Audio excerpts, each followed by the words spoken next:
Avant de plonger dans cette histoire incroyable, pensez à vous abonner à la chaîne et à activer la cloche. Ici, chaque récit a quelque chose à dire, et vous ne voudrez pas en manquer un seul. New York, un matin d'automne. Le ciel s'étirait en un manteau gris perle, chargé de nuages lourds prêts à déverser leur pluie. Les feuilles mortes tourbillonnaient au gré du vent, tapissant les trottoirs d'un tapis orangé et brun. Malgré la fraîcheur mordante, les rues de Manhattan bourdonnaient d'une énergie inépuisable. Les taxis klaxonnaient, les piétons pressés se croisaient sans un regard, et le café fumant s'exhalait des vitrines des petits bistrots déjà bondés. Au milieu de ce chaos ordonné, une silhouette se découpait dans la lumière blafarde qui filtrait entre les buildings. La tour argentée de Reed Enterprises dominait l'horizon, son revêtement de verre poli reflétait la grisaille du ciel comme un miroir froid. Cette immense structure semblait absorber et renvoyer la froideur de la ville, un monument à la puissance, à l'argent, à l'ambition sans âme.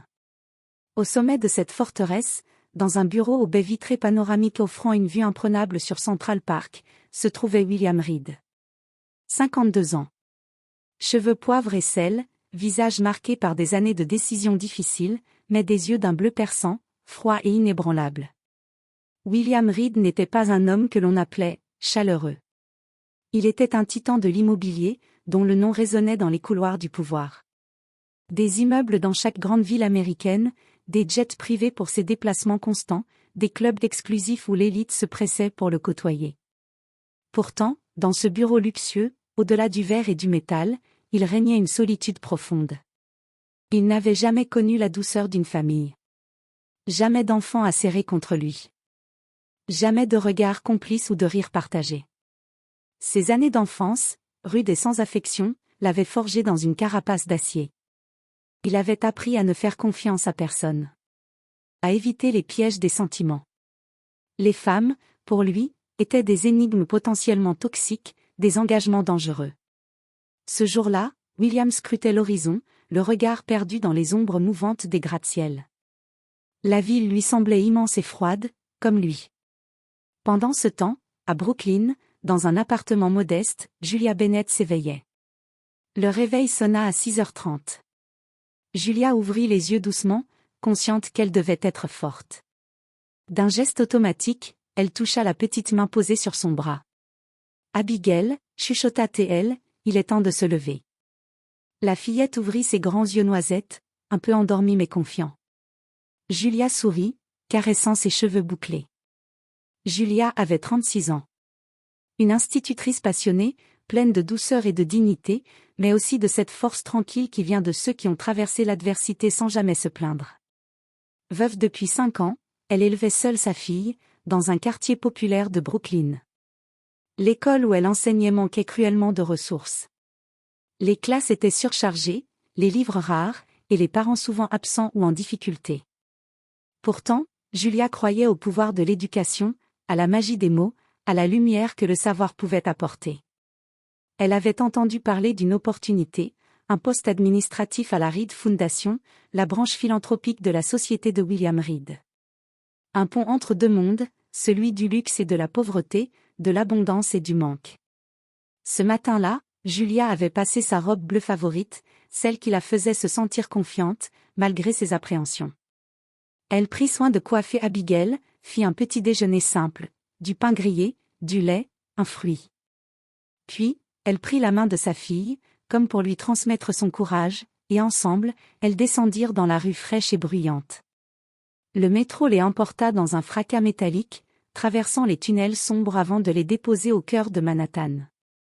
Julia regardait Abigail, serrant sa petite main, se répétant qu'elle ferait tout pour elle, qu'elle méritait cette chance.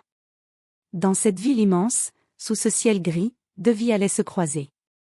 Deux mondes se heurtaient, prêts à révéler une vérité que personne n'avait osé affronter. Julia poussa les grandes portes vitrées du hall d'entrée, pénétrant dans un monde où chaque détail respirait la richesse et le pouvoir. Le sol en marbre blanc reflétait la lumière crue des néons, les murs étaient ornés d'œuvres d'art modernes, soigneusement choisies pour impressionner. Des cadres en costumes et tailleurs impeccables passaient près d'elle, jetant des regards furtifs, teintés de jugement et de condescendance. Une femme en robe simple, un sac usé à la main, une petite fille sage serrée contre elle. Julia ne correspondait pas à ce décor. Sa robe bleue, modeste mais propre, contrastait avec les tissus luxueux et les talons vernis des employés. La différence était évidente. Un murmure presque inaudible parcourut la foule, une sorte d'écho d'incrédulité mêlée à un léger mépris. Mais Julia ne broncha pas. Elle redressa les épaules, leva le menton, et fit un pas déterminé vers la réception. Son regard ne chercha pas à éviter ceux qui la jaugeaient, au contraire, il était droit, clair, implacable. Ce regard disait, « Je suis ici pour un but, et rien ne m'arrêtera. » L'hôtesse, une femme aux ongles parfaitement manucurés, l'observa un instant, puis appuya sur un interphone. 43e étage, Madame Bennett. Le directeur de la fondation est absent aujourd'hui, mais je vais vous prévenir. Julia acquiesça, puis prit doucement la main d'Abigail pour l'encourager à avancer. Au 43e étage, les couloirs étaient silencieux, presque froids. Les murs immaculés étaient décorés d'encadrés expliquant les missions philanthropiques de la fondation, éducation pour tous, soutien aux familles en difficulté, investir dans l'avenir. Pourtant, la pièce où Julia fut invitée à patienter était loin de la chaleur qu'elle espérait. Une porte s'ouvrit soudain, et c'est William Reed lui-même qui apparut. Il portait un costume sombre, parfaitement taillé, une chemise blanche sans plis, et une expression d'un mélange de surprise et d'autorité. Ses yeux balayèrent Julia, puis Abigail. Et c'est là que le temps sembla se figer. Le visage d'Abigail, ses grands yeux noisettes, son petit menton légèrement relevé, ce sourire timide mais rassuré, tout en elle ressemblait à William. Trop. Impossible à ignorer. Son souffle se coupa. Il sentit ses mains devenir moites. « Qui êtes-vous » demanda-t-il d'une voix sèche, presque cassante, cherchant à reprendre le contrôle. Julia sentit son cœur s'accélérer. Elle serra les mains sur la bandoulière de son sac, rassembla tout son courage. « Je m'appelle Julia Bennett. Nous nous sommes rencontrés il y a 9 ans, à Chicago, lors d'un gala d'art. Une nuit, puis plus rien. Je ne suis pas venue pour l'argent, ni pour vous accuser. Je suis venue pour Abigail. » Elle voulait connaître son père. Le silence s'installa. William resta figé, les yeux fixes, comme assommé par cette révélation. Un flot de souvenirs qu'il avait tenté d'oublier lui submergea l'esprit, cette soirée élégante, cette femme douce, la passion furtive. Puis son départ précipité, par peur, par lâcheté, pour éviter tout engagement. Le poids de cette décision qu'il avait cru ignorer. Il respira profondément, essaya de rassembler ses pensées. « Pourquoi maintenant » demanda-t-il enfin, la voix plus basse, mais encore teintée d'une méfiance mêlée de douleur. Julia le regarda droit dans les yeux. Parce qu'elle a grandi. Parce qu'elle a des questions. Parce qu'elle mérite la vérité. Ces mots étaient simples, mais portaient toute la force d'une mère qui avait attendu trop longtemps. William, habituellement maître de son univers, sentit son monde vaciller.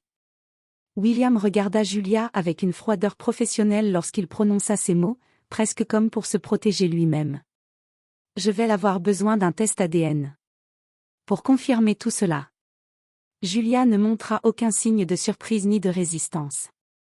Elle hocha simplement la tête, consciente que la vérité devait être prouvée, acceptée, et que ce pas était inévitable. « Très bien, » répondit-elle calmement. « Ce sera ce qu'il faut. » Le lendemain, un échantillon fut prélevé, envoyé dans un laboratoire indépendant. 3 jours d'attente qui semblaient s'étirer en une éternité pour Julia, pour Abigail, mais surtout pour William, qui ne cessait de ressasser ce qu'il venait de découvrir. Puis, enfin, le téléphone sonna. La voix neutre du médecin confirma l'inévitable, les résultats étaient clairs, sans ambiguïté. Abigail était bien sa fille. Le choc fut violent. William, l'homme habitué à tout maîtriser, qui contrôlait ses affaires, ses émotions, son empire, se retrouva démuni face à une vérité aussi intime et bouleversante. Il était devenu père, d'un coup, d'une façon qu'il n'avait jamais imaginée. Il pensa à cette petite fille aux yeux noisettes, à son sourire malicieux, à sa curiosité débordante. Il pensa à ce rire, cristallin, qu'elle avait laissé échapper en découvrant la vue depuis son bureau au 43e étage.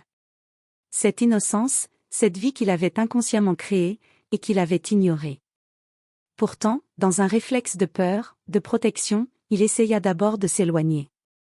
Il s'interdisait de se laisser envahir par ces émotions qu'il avait passé toute sa vie à refouler. Mais chaque nuit, il revoyait son regard, cette lumière vive dans ses yeux. Ce rire enfantin. Impossible à oublier. Peu à peu, ses pensées changèrent. Il se surprit à penser à elle au milieu de ces réunions, à imaginer son futur, à se demander comment être un père. Un week-end, presque sur un coup de tête, il invita Julia et Abigail à venir chez lui. Une première fois. Puis une autre. Il leur fit découvrir ses galeries d'art préférées, partageant avec elles ses passions secrètes. Il offrit à Abigail ses livres d'enfants préférés, oubliés sur une étagère poussiéreuse. Il apprit à faire des pancakes, maladroitement, dans une cuisine qu'il ne connaissait pas, sous le regard amusé d'Abigail. Il découvrit la joie simple de s'asseoir dans un parc, sans téléphone, à écouter les histoires de sa fille, ses rêves, ses questions naïves mais profondes. Et sans même s'en rendre compte, sans se l'avouer, il se transformait. L'homme de fer, l'homme d'affaires implacable, laissait place à un homme nouveau. Un homme capable d'aimer, de s'attacher, de guérir. Cette transformation, lente mais irréversible, était le début d'un nouveau chapitre. Julia gardait une certaine distance, une prudence maternelle forgée par des années de lutte et de déception. Elle voyait les efforts sincères de William, ses tentatives maladroites pour entrer dans leur vie, pour apprendre à connaître sa fille, pour tisser un lien fragile. Mais elle savait aussi qu'au-delà de cette façade d'homme puissant se cachait un homme blessé, enfermé derrière un mur d'habitude et de peur qu'il avait construit depuis son enfance. Un mur qu'il ne laissait tomber qu'avec une extrême difficulté. Elle voulait protéger Abigail avant tout.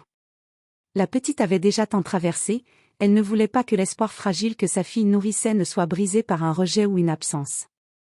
Alors Julia observait, évaluait, pesait chaque geste, chaque parole. Elle refusait d'être naïve, mais elle voulait croire que le cœur de William pouvait s'ouvrir. Puis vint ce jour où Abigail tomba malade. Une grippe qui s'aggrava rapidement, menaçant la petite qui perdit ses forces et son énergie. Julia, épuisée, se retrouva face à une angoisse nouvelle. Elle appela William. Il ne réfléchit pas. Il vint. 3 nuits durant, il ne quitta pas la chambre d'hôpital. Il était là, assis sur ce siège dur, le visage marqué par la fatigue et l'inquiétude, veillant sur la petite. Il lui tenait la main, serrant ce petit doigt fragile comme si toute sa vie en dépendait. Dans le silence de la chambre, loin des affaires, des réunions et des contrats, William pleura. En silence, comme un secret que seul ce moment pouvait entendre. Des larmes d'homme, longtemps contenues, libérées au contact de la vulnérabilité d'Abigail. Julia regarda cet homme d'habitude si contrôlé, si inébranlable, se montrer enfin humain. Ce fut un instant rare et précieux, où les murs tombèrent, ne serait-ce qu'un peu. Quand enfin Abigail ouvrit les yeux, le souffle retrouvé, elle murmura, fragile mais claire. « Tu es mon papa maintenant ?» William sentit son cœur se serrer, la gorge nouée. Sa voix trembla, portée par une émotion qu'il ne pouvait retenir. « Oui, ma chérie. Et je serai là. Toujours. » Ces mots, prononcés doucement, comme une promesse, marquèrent le début d'une nouvelle ère pour eux trois. Une famille qui se formait, patiemment, avec ses blessures, ses peurs, mais aussi son espoir et son amour naissant. Quelques mois s'étaient écoulés depuis cette nuit d'hôpital où William avait tenu la main d'Abigail, pleurant en silence. Une lente alchimie avait commencé à opérer dans leur vie. William, qui avait toujours vu le monde à travers le prisme du pouvoir et de l'argent, comprit qu'il pouvait utiliser sa fortune pour autre chose que pour son propre confort.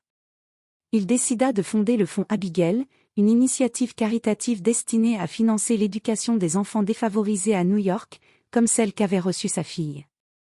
Julia, avec sa passion et son dévouement pour l'enseignement, fut naturellement choisie pour en devenir la directrice.